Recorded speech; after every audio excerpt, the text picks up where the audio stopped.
And now, time for this week's edition of Ranching Issues. Here's Neil Roberts. Welcome to another edition of Ranching Issues. Our guest this week is Extension Forage Crop Specialist James Rogers from the North Central Research Center. And James, as we discussed in our other report, the Dakotas and Northern Plains are experiencing a drought right now. The condition of the animal is important to note, I know, that you want to point out today.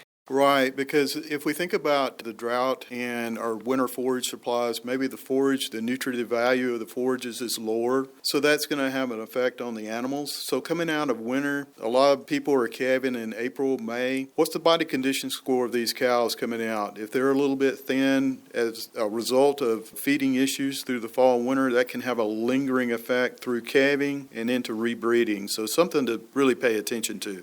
All right, good stuff, James, and we'll have more on condition of your animal when we come back.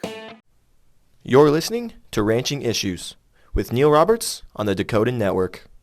Talking drought and the condition of your livestock today with James Rogers from the North Central Research Center. And James, we talked cows before the break. How about bulls? Well, we talked about condition of the cows coming out of winter feeding and into spring calving and rebreeding. It's just as important to pay attention to body condition score on those bulls as well, because when you hit breeding season, they need to be in good shape, good condition to make sure they're covering those cows and get good breed up. So watching the condition on the bulls is every bit as important as on the cows. And hopefully we have a spring around the corner and the temperatures turn around here as well and we get some moisture, right? Hopefully everybody will be belly deep in grass this spring. Hey, with that, we'll call it addition. And also with that, it marks the end of our ranching issues for this spring. Next week, tune in to Ag Issues right here on this very same station. Until then, I'm Neil Roberts.